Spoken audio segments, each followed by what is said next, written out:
So. Every Monday on Channel 2 News at 5, we visit people who have something special that we call the spirit of the Northwest.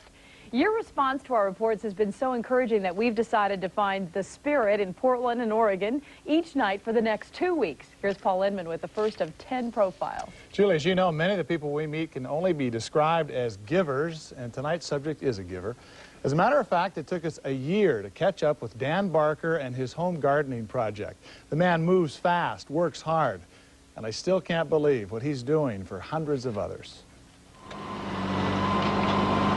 He is a poet and a novelist and a former construction worker and Vietnam vet, but each year from the end of March until the middle of June, Dan Barker is a giver of gardens. It's something that needs to be done. It seems like a rather simple solution to a lot of problems. With his partner, called only Y, Barker puts in 4 raised bed gardens a day for the elderly, single-parent families, the disabled, people in need of food and more. Vegetable gardening is how Americans practice virtue. That's how they say it. I'm okay, I'm worthy, I'm taking care of myself. I just couldn't, you know, get out and start turning the soil and stuff by myself because multiple sclerosis makes you so tired. And I'd be laid out here in the yard. But Dan gets the gardener started.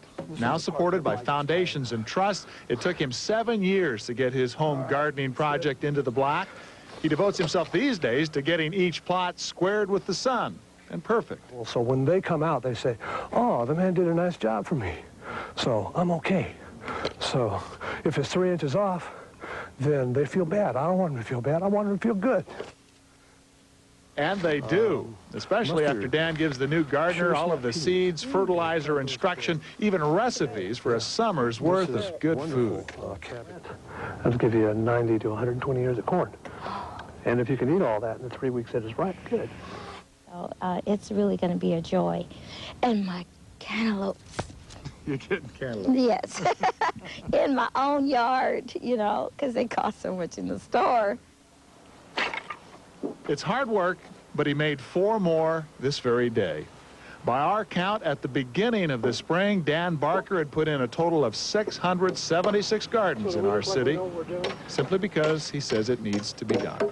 So what we're trying to do is make all of these people little centers of joy and practitioners of vegetable gardening, and it spreads out, and then the whole neighborhoods are transformed. It is important to people, and it's direct contact, and it's direct involvement, and it's a real change in the real world for real people. Uh-oh, Dan, look out. Everyone's going to want one of your gardens now, but we should tell you the planting window is closing for this season, and Dan is not able to take on any more new gardeners other than the 140 he's already signed up. And he does all of this by word of mouth on the basis of need and the willingness of gardeners to follow through with the necessary work. All right, well, maybe some people will follow in his footsteps and volunteer alongside him. The Department of Veterans Affairs is interested in Dan figuring out how to do this in every city in the country. Wouldn't that be great? That'd be great. Yeah. Thanks, Paul. Paul will be back at 6:30. Take care. In tonight's Spirit of the Northwest report, and Paul, this is one of my favorite spirit stories when you first broadcast. I was just going to say that. I got to say, it's a favorite, too, and we'll soon see why. This spring, we caught up with Portlander Dan Barker and his home gardening project. You may recall, he's a fellow who puts in gardens for those in need, the elderly, single parents, and the disabled. Now, since we first told the story during the planting season, we thought it logical to return at harvest time and see how things turned out. Working fast but sure, Dan Barker and his partner Y can put in 4 raised bed gardens a day. They also provide seeds and enough expert information to get the new gardener started. It's something that needs to be done. It seems like a rather simple solution to a lot of problems.